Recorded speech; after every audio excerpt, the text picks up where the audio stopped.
Jean-Marie Le Guen est notre invité ce matin, secrétaire d'État, relation avec le Parlement. Hein. C'est bien cela, bonjour. Bonjour. Vous êtes en relation avec Thomas Thévenoud? Non.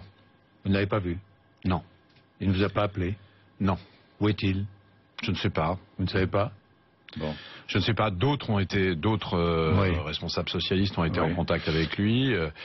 Et puis, ont pris les décisions que vous savez. On lui a demandé de quitter le Parti socialiste, et je confirme, parce que j'ai eu Jean-Christophe Cambadélis, de quitter l'Assemblée nationale. C'est pas ce qu'il dit. C'est ce que dit Jean-Christophe. C'est pas ce qu'il a dit à BFM TV, à Pauline de Malherbe, qu'il a eu au téléphone hier. Vous avez raison, mais je tiens à infirmer cette information. Donc il ment. En l'occurrence, il ment, et d'ailleurs, dans sa déclaration initiale, il a laissé entendre qu'on lui avait demandé de quitter l'Assemblée nationale. Et je vous confirme ce matin que Jean-Christophe Cambadélis, premier secrétaire du Parti socialiste, lui a demandé de quitter l'Assemblée nationale. Revenu non déclaré, loyer non payé, j'ai la phobie administrative. Vous n'avez pas de phobie, vous Jean-Marie Le Guen? Non, encore qu'évidemment chacun d'entre nous a ses petites névroses, mais qu'est-ce que tout ce sujet représente? On ne va pas s'étendre très longtemps sur Thomas Thévenoud, mais... Voilà, qu'est-ce qu'il y a derrière tout ça? Premièrement, les Français, ils ont été extrêmement choqués qu'un député puisse ne pas payer ses impôts. Ils se sont posé la question de savoir si ce député avait, parce qu'il était député, bénéficié d'un certain nombre de passe-droits. La réalité, je pense qu'elle commence à apparaître, il n'y a jamais eu aucun passe-droit. Et donc, nous sommes devant une personne qui a fait une faute très grave au regard de la morale civique d'une part et de la morale commune d'autre part. Deuxièmement, les Français se sont posé la question de savoir si ce responsable était... comme il le dit lui-même, allergique à l'impôt, et s'il s'estimait. On s'aperçoit maintenant, à travers les révélations du Canard enchaîné, que ce monsieur ne payait pratiquement aucun des devoirs qu'il avait à payer, aussi bien son loyer, etc. etc.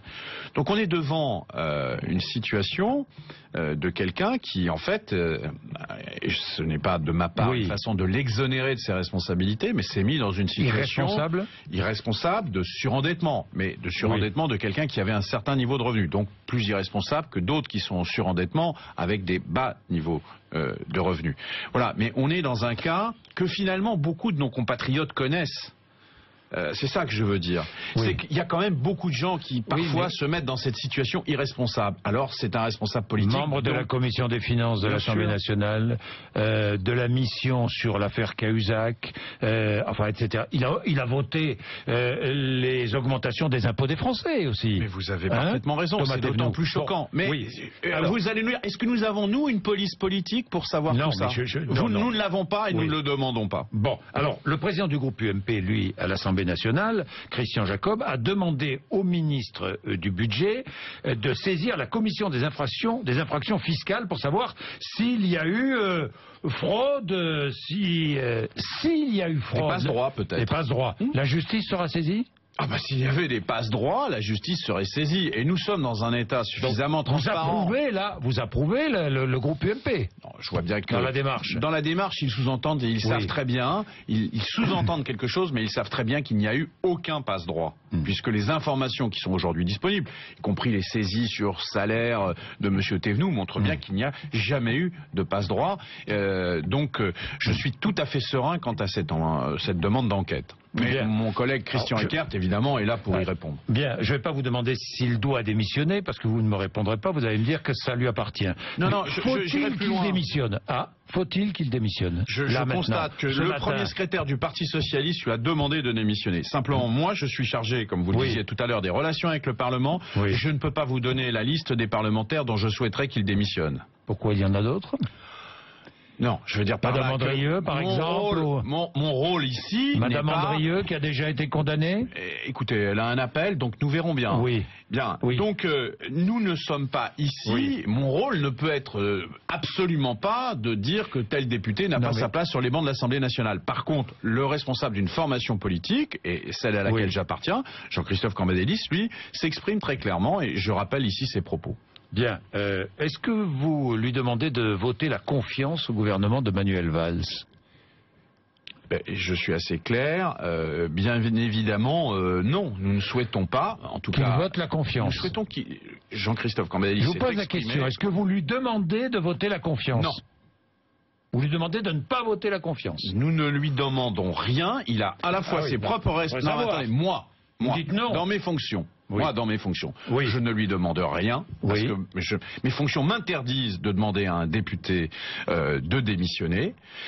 Et donc, je constate que la formation politique à laquelle j'appartiens lui a demandé de démissionner. La conséquence, c'est que s'il démissionne, évidemment, il ne vote pas la confiance. Oui, mais d'accord. Donc, je ne lui demande pas de voter la confiance. Non, je ne vais pas aller l'appeler, le contacter directement ou indirectement pour lui dire voter la confiance. Ça vous gêne qu'il vote la confiance? Ça vous gêne ou pas? Il a dit qu'il la voterait. Non, franchement, Jean-Marie Le Guen, disons clairement les choses. Ce n'est pas souhaitable. Parce que je vais revenir sur les fondeurs. Ce n'est pas souhaitable. Ce n'est pas souhaitable qu'il la vote. Bon, Jean-Marie Le Guen, j'ai deux autres questions à vous poser. Comment se fait-il qu'un ministre qui doit démissionner se retrouve automatiquement à l'Assemblée nationale? Ne faut-il pas changer les choses et les règles? Non, si c'était pour des démissions, pour des responsabilités politiques, un désaccord politique, je suis tout à fait en faveur de cette règle. Là, c'est un cas d'espèce particulier, et c'est une réforme qui a été votée, vous le savez, en 2008 par M. Sarkozy. Oui, je pense que... Non mais, attendez, je pense que cette réforme est plutôt bien, parce qu'elle permettrait... Oui, automatiquement. Qu'un ministre qui quitte le gouvernement redevienne automatiquement député. Je pense par exemple à la situation d'un ministre qui irait mener une réforme. Cette réforme, à un moment, trouve un blocage dans la société. Il ne peut plus être ministre. Je pense qu'on ne doit pas condamner les ministres à ne pas avoir d'existence politique. Donc je suis plutôt pour cette idée. En l'occurrence, elle pose problème. Oui, mais vous savez, multiplier dans notre pays les élections partielles n'est quand même pas non plus qu'un exercice très sain du point de vue de la démocratie. Je voudrais que les choses soient claires. Vous avez sous-évalué votre patrimoine, hein, Jean-Marie Le Guen.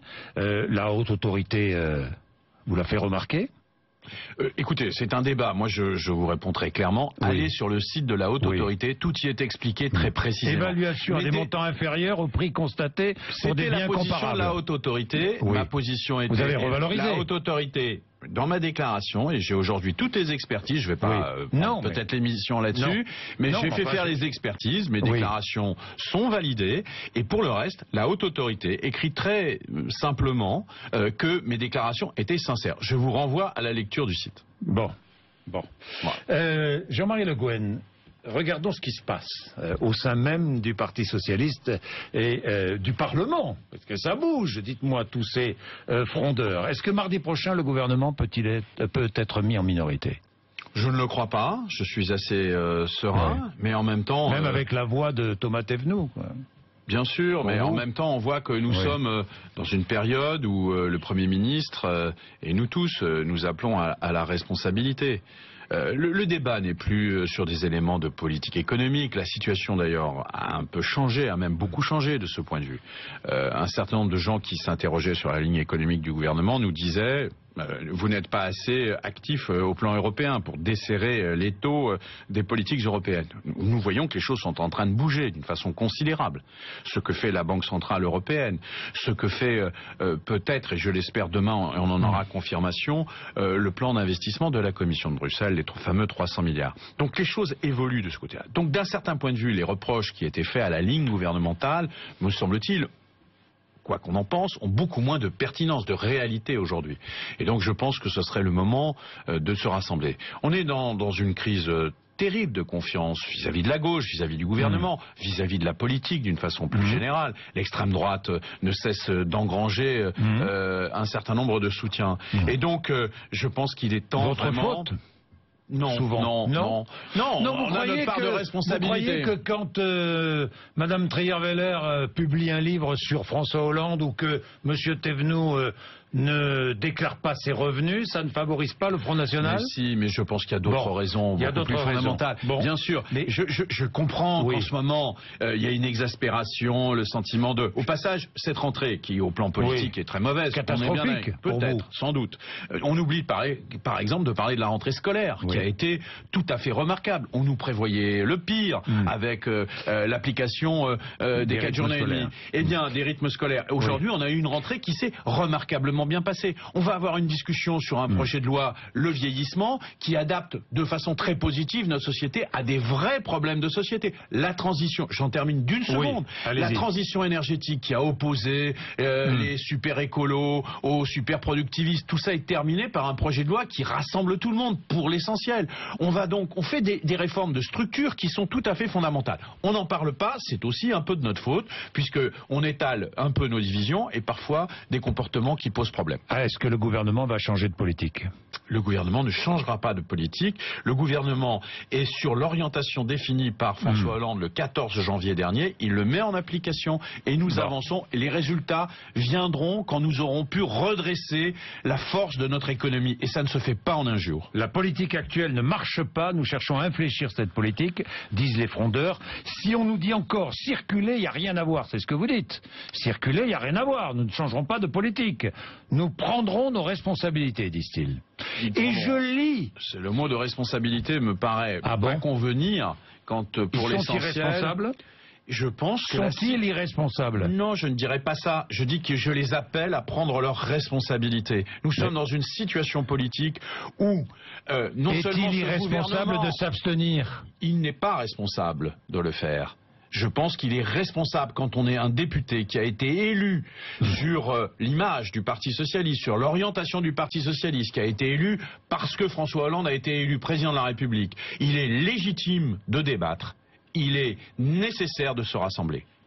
Arnaud Montebourg, dans Les Inrecuptibles, apparaître aujourd'hui, déclare...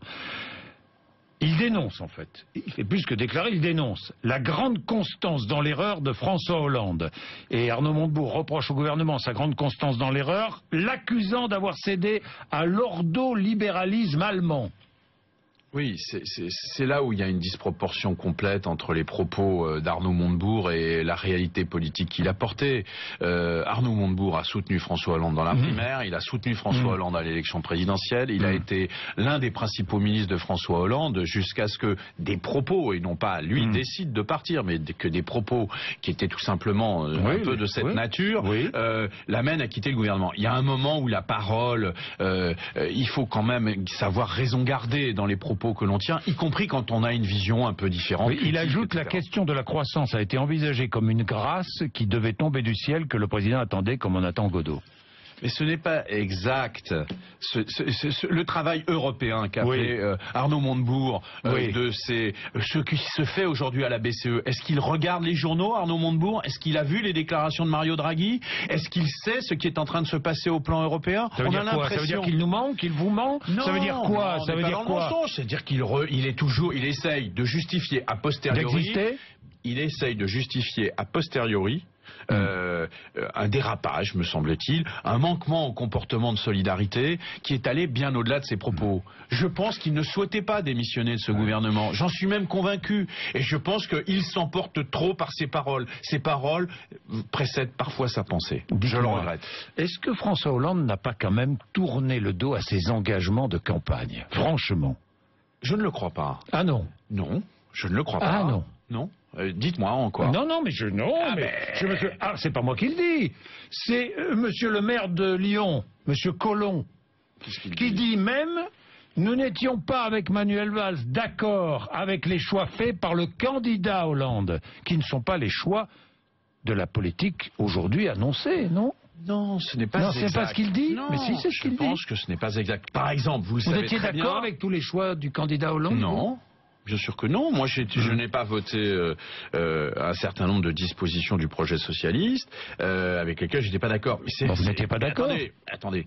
Est-ce que nous sommes tous d'accord au Parti socialiste? Vous n'étiez pas d'accord donc avec le programme du candidat Hollande? Il y avait certains points qui me posaient question, bien sûr. Je l'ai écrit dans la presse. Il a tourné le dos à ses engagements. Non, il y a des choses avec lesquelles j'étais d'accord et qu'il n'a pas appliqué. Moi, j'étais plutôt, par exemple, j'avais à l'époque fait des propositions sur la TVA. Je vous le montre. Pas suivi par Gérard Collomb, Valls et moi trouvions le projet présidentiel du PS irréaliste. Vous aussi? Le projet présidentiel du PS, pas de François Hollande. François Hollande était en décalage par rapport à ce projet. François Hollande avait mis dès le départ, par exemple, la nécessité de maîtriser la dépense publique. Vous vous en souvenez? Oui. Et c'était un point on va dire, assez différent du projet socialiste qui n'était pas très regardant sur cette question-là. Voilà. Ensuite, il y avait d'autres considérations. Je pense que dans le projet socialiste, il y avait effectivement des choses avec lesquelles j'étais moins d'accord, d'autres avec lesquelles j'étais évidemment d'accord, mais l'ensemble faisait une cohérence politique à laquelle j'ai adhéré et j'adhère, bien évidemment. Entre 4 et 4,5% de déficit en 2015, hein. On est bien d'accord. Je n'en sais rien, les chiffres c'est ce que dit. Oui, enfin, c'est ce que dit Michel Sapin, enfin, c'est ce que. C'est autour de ça. Prenons autour de ça. Entre 4 et 4,5, imaginons. On avait promis 3. Mais bien sûr, qu'est-ce qui s'est passé depuis? Premièrement, nous sommes, et personne n'en parle à mon avis avec suffisamment de gravité, j'entends en dehors du gouvernement français, mais parmi même l'opinion publique, je pense que nous sommes dans une situation de risque de déflation. C'est-à-dire qu'à l'absence de croissance que nous avions déjà constatée en Europe, pas simplement en France. La croissance est très faible, mais parce qu'elle est à l'image de ce qui se passe en Europe. Bien.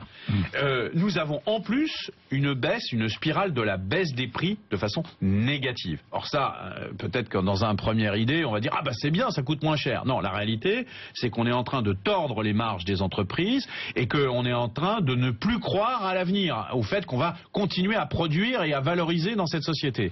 Et ça, c'est une maladie très grave qui se prévient et qui ne se soigne difficilement, mais qui se prévient. Et je constate que, heureusement, en Europe, un certain nombre de gens, à l'instigation du gouvernement français, de François Hollande, de Manuel Valls, commencent à bouger. Ce qui se passe avec la Banque Centrale Européenne, quand, dans le même temps, vous avez la banque allemande qui dit « Ah non, la Banque Centrale Européenne, elle exagère ». Lorsqu'on dit, avec M. Juncker, 300 milliards d'investissements, on voit le gouvernement allemand tousser en disant « Oh là là, on va encore trop investir, trop aller dans l'avant ». Nous poussons dans ce sens, non seulement la France, non seulement les sociodémocrates, y compris les sociodémocrates allemands, mais aussi, j'allais dire, les pays du Sud. Mais nous le faisons au nom de la jeunesse de l'Europe. Moi, je constate que l'Europe a été trop frileuse. Finalement, autour d'une psychologie de rentier. Ça ne peut pas faire. Quand on voit les défis de notre société, la jeunesse notamment, le chômage, et lorsque l'on voit ce à quoi nous sommes confrontés autour de l'Europe, ce qui se passe à l'Est, en Crimée, en Ukraine, ce qui se passe au Sud, en Libye, on vient d'en parler il y a quelques jours, eh bien, nous devons avoir une ambition beaucoup plus grande pour l'Europe. Oui, alors face à tout cela, la fronde, finalement, c'est pas grand-chose. C'est pas grand-chose, si je vous comprends bien. Je pense que malheureusement, c'est une réaction un peu dérisoire. Oui, vous avez dérisoire. Dérisoire, c'est dérisoire. Oui. D'enfants gâtés. Écoutez, je ne veux pas porter des jugements. D'accord. Bon, mais d'accord. Malvenus. Je ne sais pas s'ils sont gâtés d'ailleurs. Oui. Bon, Jean-Marie Le Guen, quand même, 85% des Français souhaitent que François Hollande ne se représente pas. C'est irréversible? Non, je ne le crois pas. Non, je ne le crois pas. Pour vous, c'est encore le bon candidat pour 2017? Écoutez, on n'en est pas. On n'est pas dans cette psychologie-là. Je suis désolé. On essaye, j'allais dire mois après mois, de redresser ce pays. Et c'est pas très facile, hein, parce que tout le monde est pour le changement, mais jamais quand ça le concerne. Je constate que aujourd'hui, on nous fait du petit violon sur les professions réglementées. C'est les seuils, c'est les professions réglementées, c'est le travail le dimanche, c'est l'assouplissement des horaires de travail. Il faut être pragmatique, il faut discuter et il faut avancer. Bien sûr, vous parlez du travail le dimanche. Quand vous voyez des touristes parisiens qui ne restent pas à Paris le dimanche matin parce que les grands magasins sont fermés, il y a une réponse. Faut-il banaliser pour autant le travail du dimanche sur l'ensemble du territoire national? Bien évidemment que non. Faut-il que dans tout Paris, par exemple, on oblige tous les magasins à être ouverts? Bien évidemment que non. Mais répondre à une demande touristique précise, évidemment, c'est une réponse pragmatique. Assouplir les horaires de travail aussi dans certaines branches. Mais c'est déjà le cas. C'est déjà le cas avec l'ANI, avec un certain nombre. Il faut aller plus loin. Je ne suis pas sûr que sur ce dossier-là, des horaires de travail, il soit nécessaire d'aller plus loin. Je ne le crois pas. Je pense qu'on doit discuter, effectivement, sur la représentation sociale. On doit discuter sur les formes d'apprentissage. Oui, il y aura les seuils dans la discussion. Le gouvernement l'a déjà dit. C'est des avancées qui doivent être faites, mais en même temps, il doit y avoir, logiquement, un dialogue social, des contreparties, une meilleure représentation des salariés dans les entreprises. J'ai une dernière question, Jean-Marie Le Guen, qui n'a rien à voir sur la GPA, puisque j'ai vu qu'une proposition de loi était signée déjà par beaucoup de députés. Est-ce que les enfants nés de mères porteuses à l'étranger doivent être reconnus en France? Le problème, c'est le droit des enfants.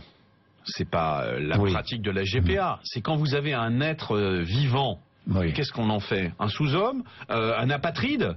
Moi, je ne sais pas répondre à cette question par ces réponses-là. Je veux dire qu'un individu, un enfant qui existe, on ne peut pas, au nom du fait que ses parents n'ont pas respecté la loi, et de ce point de vue, nous n'avons aucunement l'intention de bouger sur la GPA. Mais faut-il qu'un individu, en l'occurrence un être humain, ne soit pas reconnu dans ses droits et soit déclaré apatride sous prétexte que ses parents l'ont conçu en dehors des cadres de la loi? Est-ce que les couples qui sollicitent des mères porteuses à l'étranger doivent être sanctionnés, pénalisés? C'est quelque chose qui mérite discussion. Il faudrait... Pourquoi pas? Je pense que dans certains cas, on voit bien qu'il y a plusieurs approches de la problématique de la mère porteuse. Il y a des dérives absolument mercantiles.